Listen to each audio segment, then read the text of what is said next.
a deep dark night. But follow me outside into the moonlight.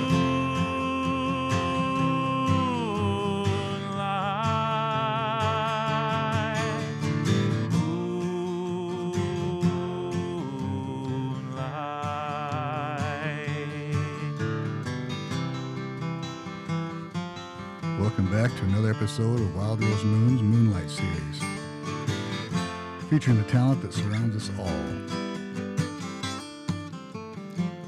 We have our host, John Baylor. George Stricker is also sitting in, and he's going to interview tonight. Hey. Well, thanks for joining us for this very special edition of Moonlight tonight.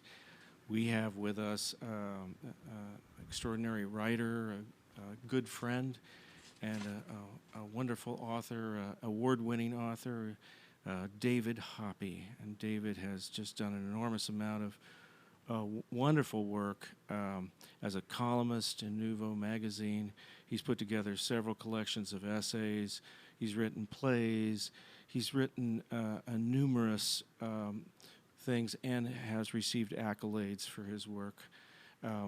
So I'm so pleased to have him tonight with us to talk about his very special project. I don't know if I should call it a project. It's a book. It's a book. Right. Mid-Century Boy. And that's me. What got you started on this mission to do this very wonderful memoir? Well, that's a big question. I think I'd been really kind of wanting to write about growing up in the suburbs in the 50s and 60s for a long time. Yeah.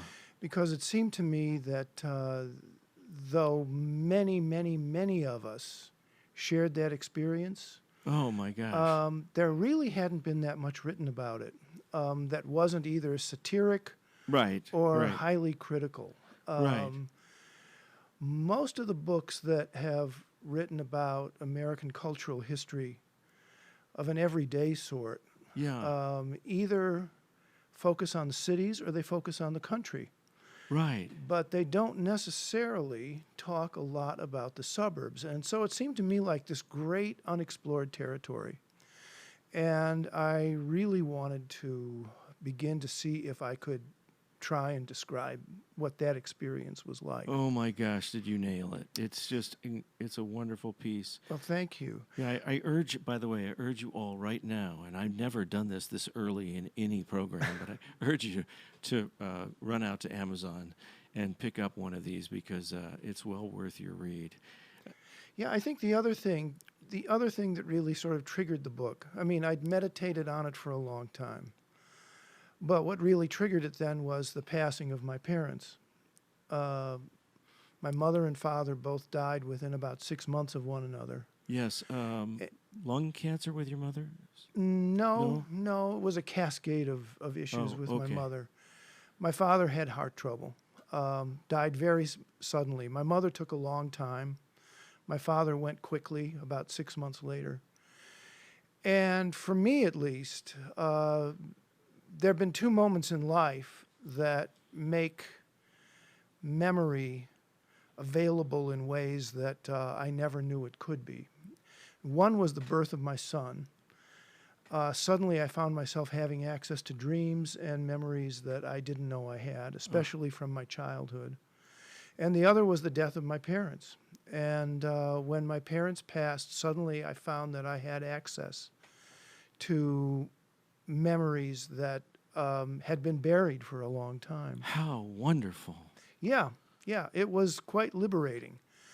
And having then come into possession of these things, I felt like I had no further reason to pause with regard to this project. So that's when the writing really seriously literally it began. happened just naturally. Yes. Which is just great. It was like, Well, it feels very natural. It feels like a natural evolution in the book. and it covers quite a period, really, from the founding of Mount Prospect. Even you talk about that in this book. That's right. Back in the 19th century. Yeah. I don't want to get too far into this because you Yeah. told me that you would read the preface for me. Oh, sure. And I think that's the best way in to anyone who would want to read this book or get this book. It would just be, the preface will, I think, do the work. I have not made a habit of visiting the town where I grew up. I can think of just 3 occasions over the past 40 years. Once for a 20th high school reunion, then as a favor to an old friend, and finally, to show the place to my wife and fully grown son. It was not dislike for Mount Prospect, Illinois, that kept me away. My memories of the place and of the time my family lived there from 1950 until 1976 are animated mostly by affection and gratitude. I feel lucky to have been raised there during what even then seemed like a socially transformative time. But something about the town felt to me like the hollow inside a bell that's been rung. Mount Prospect is a suburb outside Chicago built along the old Northwest Highway. Although its name suggests great heights and inspirational views, these things must be conjured up because the place, in fact, is flat.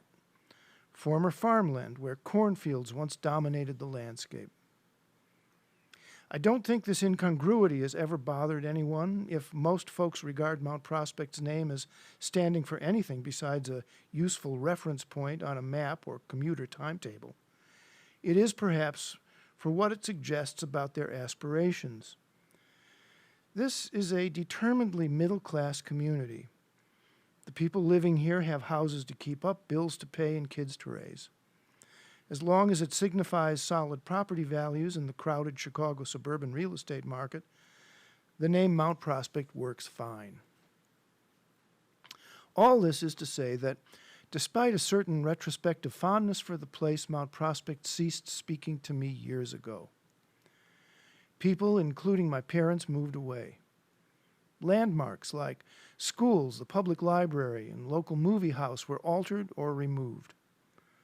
Once, driving to a wedding reception in the far suburbs, my wife and I found ourselves idling at a stoplight with multiple lanes of backed-up traffic converging from all sides. It took me the better part of a minute to realize we were just a few blocks from the house where I grew up.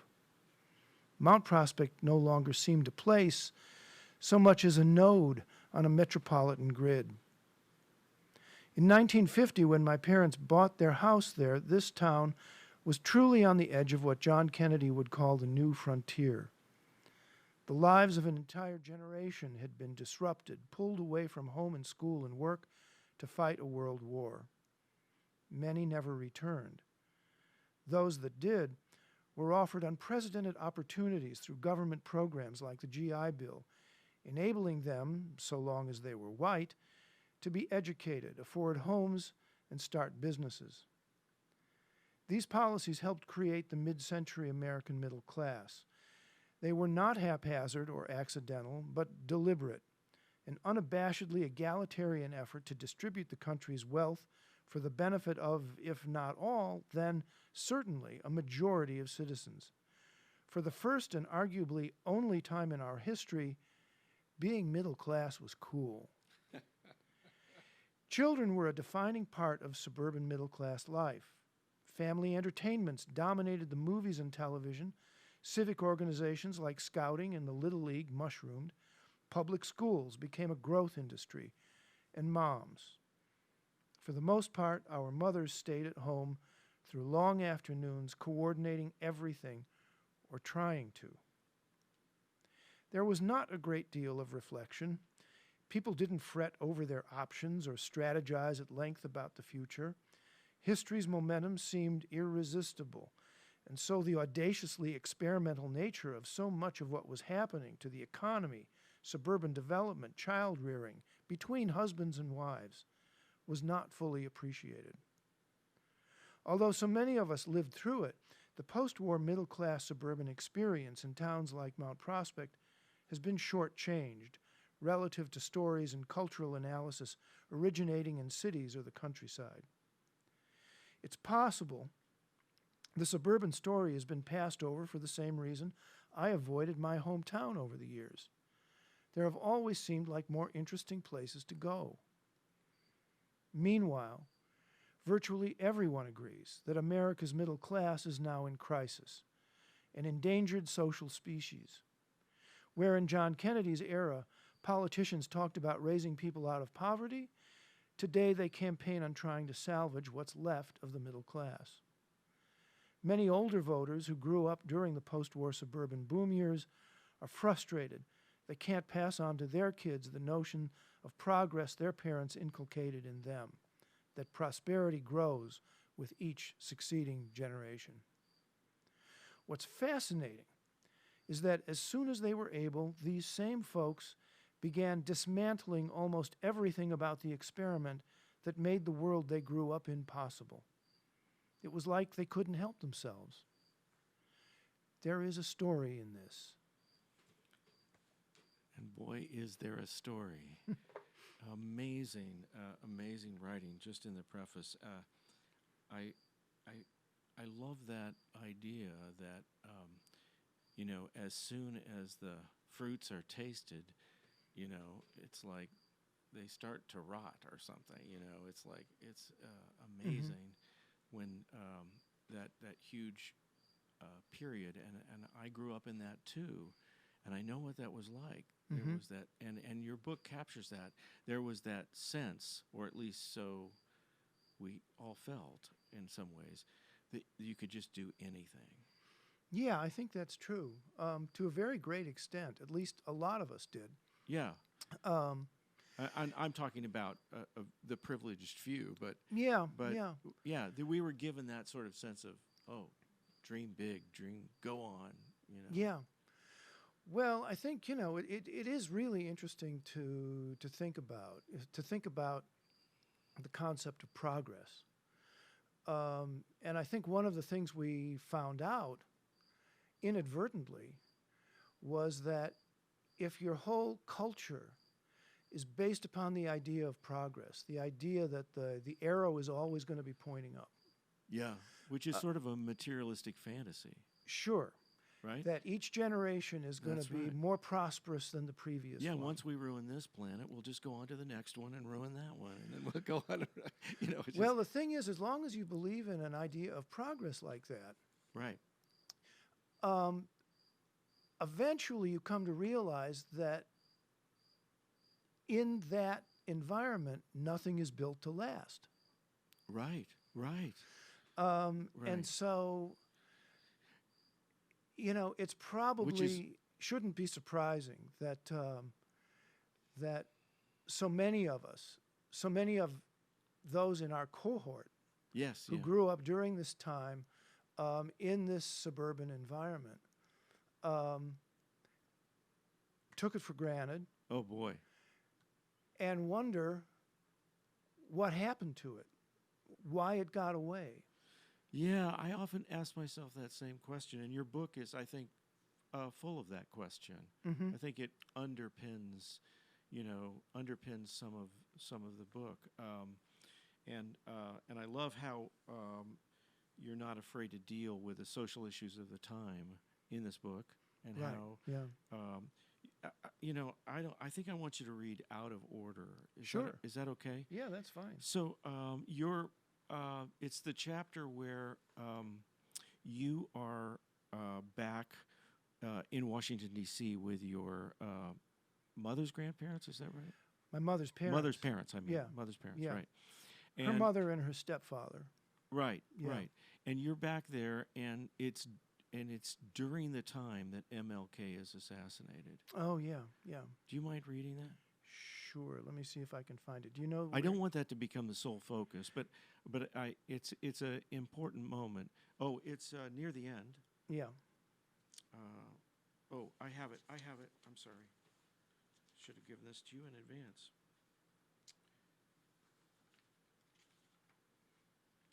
it's around Stokey. It ends with Stokey Carmichael, I think. Mm-hmm. Where is that? I'm trying to find it. Sorry about that. I think I've got it. I've got it. Yep. Near the end. Okay. Yeah, read some of that. Maybe up to the Stokey Carmichael. But yeah, my step grandfather, my mother's stepfather, was a vice president of the National Council of Christians and Jews, and very involved in the civil rights era. My grandparents were part of the March on Washington in 1963. My grandfather knew people like Walter Reuther, who helped organize the march. In fact, a story that's not in the book, but that I love to tell at this particular time, is that, about 7 years ago, I happened to be in Washington, D.C. to write about the congressman from Indianapolis, Andre Carson. Yes. And Andre Carson introduced me to John Lewis. We were standing in front of the Capitol, and John Lewis happened to come by, and he was a mentor for Andre. And, wow. And Mr. Lewis and I had a chance to walk across the Capitol grounds together, just the two of us. Yeah. And for some reason, I thought I would ask Mr. Lewis if he had known my grandfather, Leonard Aries. Yeah. And he stopped in stride and looked at me for a second, and he said, "He was a very good man." Wow. That's great. So in 1968, I was visiting my grandparents. It was in the spring. I was on spring vacation from high school at the time, and Martin Luther King was assassinated in Memphis, Tennessee. Yeah.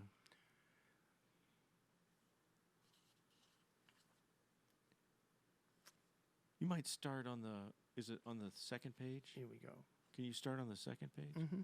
Okay. After their sojourn in New York, Martha and Len, those are my grandparents, returned to their Dorchester House apartment in Washington, D.C. It was a tidy space with a narrow, book-lined hallway leading to the master bedroom. Martha covered the parquet floors with oriental rugs and decorated the walls with folk art. The television, like an afterthought, was tucked in a corner. On special occasions, the dining table was extended to its full size and redeployed in the center of the living room. Martha loved intimate dinner parties and professional colleagues and friends. These meals were usually ordered from a caterer, the kitchen being so snug one person could barely turn around. Walter Washington, a politician who, under the city's weirdly elaborate governing structure, was called its first mayor-commissioner, was once guest of honor. I visited them during spring break in 1968 when Martin Luther King was assassinated in Memphis. That night, riots broke out in over 100 cities, one of the worst being in the district. Martha pulled the television from its corner, and we watched as Walter Washington implored everyone to stay indoors. The next morning, the shock of King's murder still sinking in, we began seeing flights of black people loping up the practically deserted street past the incongruously blooming trees on the slope of Meridian Hill Park. From where I sat, it looked as if the people below were floating above the concrete. They were followed by a second trudging wave, men and women pushing chittering chopping carts, overflowing with loot. The looters kept to the middle of 16th Street, paying little heed to what was on either side. Buildings burned in their neighborhoods, but not here. A bizarre etiquette of race and class held even in the midst of chaos. After the looters passed, there was a lull. A traffic light above the crosswalk by the park turned red, stopping no one. Pedestrians darted furtively from one side of 16th to the other, trying to stay ahead of whatever they sensed was coming. Soldiers. The first were on foot, dressed for combat and carrying rifles with fixed bayonets. Their helmeted heads scanned warily from side to side. More troops, piled into khaki jeeps, brought up the rear. They paused at intersections, leaving clusters of armed men behind. Marines set up machine gun nests on the steps of the Capitol building. The 3rd Infantry guarded the White House from rioters who came as close as 2 blocks away. A shoot-to-kill order was only rescinded when Walter Washington persuaded commanders to use tear gas on the crowds instead of live ammunition. That night, my grandparents and I went up to the Dorchester's roof. High-rise buildings were forbidden in the district. You were meant to see across rooftops all the way to Capitol Hill. Apart from the keening of sirens crisscrossing city streets, it was quiet. The air, though, was feverish, with the heat of over 1,000 fires. Venturing out onto the darkened terrace, we stopped and stared. Marthe took momentary hold of my wrist. From where we stood, we could see flames reflected off the Capitol dome, licking its great curved surface as if this was some kind of holiday. 5 years before, Marthe and Len shared Martin Luther King's dream during the March on Washington. The president, the press, even the police were heartened by how peaceful the rally turned out to be. The Civil Rights Act passed in 1964, the kind of legislation Len believed in. He was sure it was the beginning of more progress to come. What he and so many others missed was the depth of pain this progress would unleash. Fears, humiliations, and resentments repressed for generations began being expressed by younger leaders. Would you like more? No, that's perfect. Yeah. Wow. Extraordinary description of extraordinary times. Thanks. And the thing I really respect about your book is how philosophical it is in its deliberations. Because even though it deals with your own personal life, and you learn a lot about your background and that whole kind of thing. Your journey. That's another thing I'd like you to read. Let's jump another. Okay. And go to the chapter where they're bringing you home. They're bringing you across the front. It's like the vestibule. You're just born, and you're coming across, and you're describing that, of course, as you imagine it to be. Let's see. Here we go.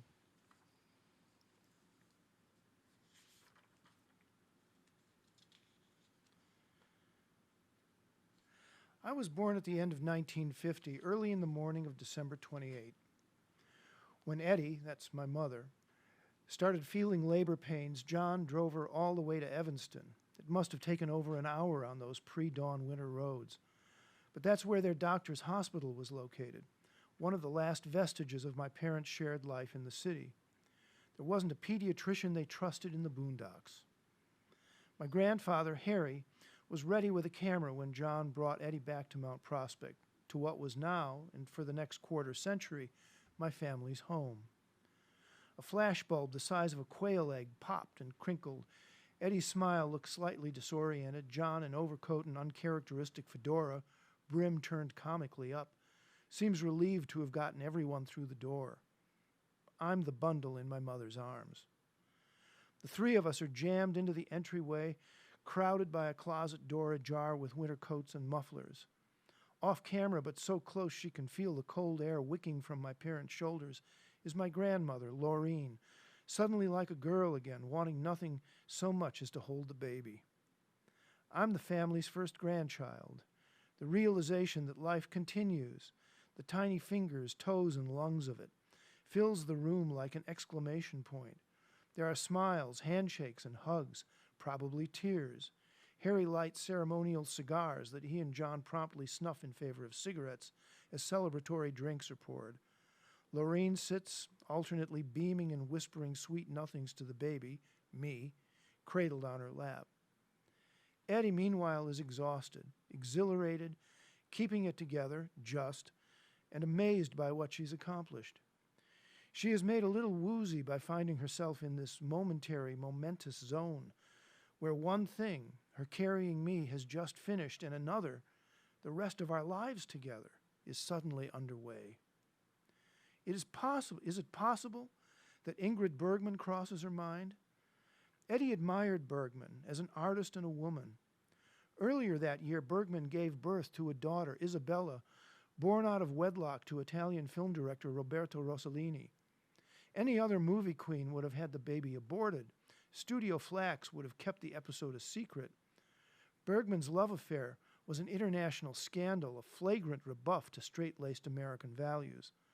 At a time when many Americans were being encouraged to feel paranoid about Soviet communism's godless reach, her insistence on bringing a love child into the world effectively banished her from Hollywood. This is the halfway point of the 20th century.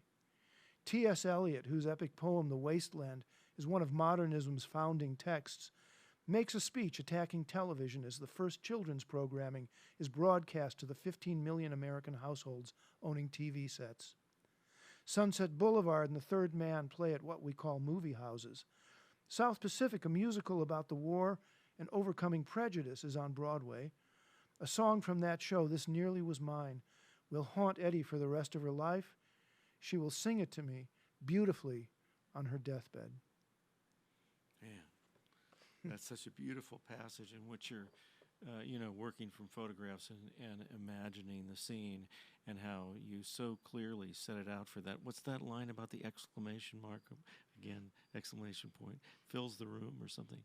Oh, yeah, the power of all the little fingers, toes, and lungs. Yeah. Yeah, that's a beautiful line. We're nearing the end of this section, and I think I want to ask you a little bit about to tell a story, a quick story about you and the diorama. And I was wondering if you just tell that story rather than read it. Could you just kind of account it? The diorama that my dad built? Yeah, the diorama that your dad built. Yeah. That's such a great story. One Saturday morning, I was awakened by my mother. Yeah. Who said, "Come quick, come down quick. to the basement." Come quick. And she led me down to the basement. And through the night, my dad had taken a bunch of big industrial cardboard barrels. Yeah. The kind that would stand up to a little boy's chest. Sure. And a couple of plywood doors. Yeah. And he'd built this L-shaped setup, is what he called it, but it was like a diorama. Yeah. It reminded me of the dioramas that I saw at the Field Museum, which were my favorite part of the Field Museum, and they're still there if you want to go see them sometime in Chicago. But he created this papier-mâché landscape. He was a very creative guy. He was, yeah. Very creative guy. Great with a pen and pencil, great in the garden.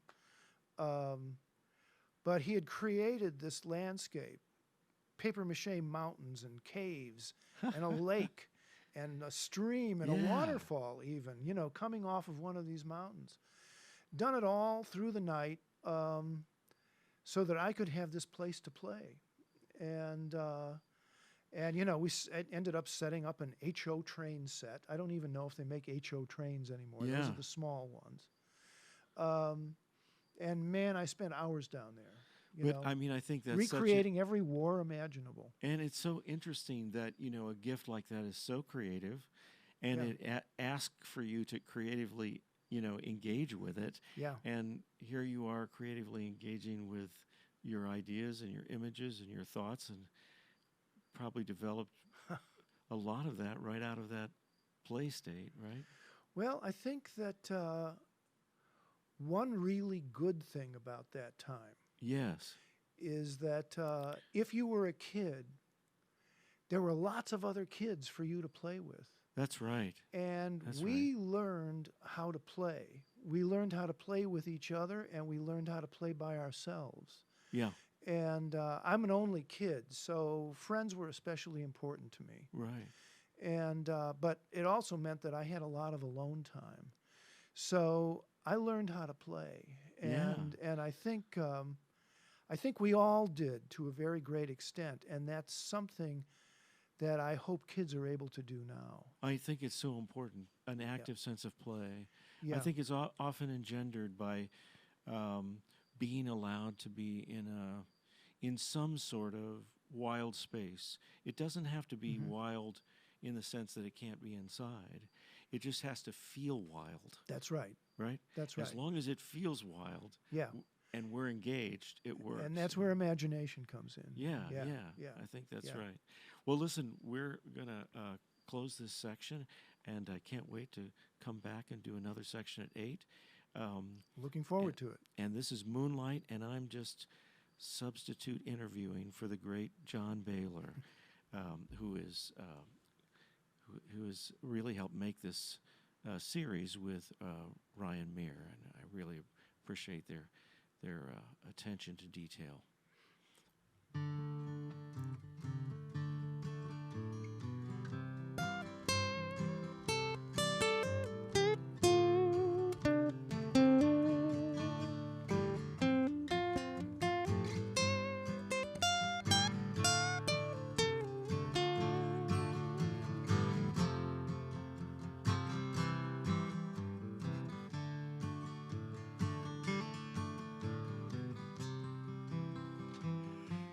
Thanks, everybody. We will be back. We cannot forget our sponsors to help make all this possible. We have the Gibson Foundation, Gibson Insurance, Marshall County Community Foundation, and the Marshall County Tourism. Behind the scenes, we got George Stricker, John Baylor, Howard Gibb, Matt Bergmoser, Jennifer Reed, myself. I'm Ryan Meir. We'll see you soon on the next episode. Wild Rose Moonlight.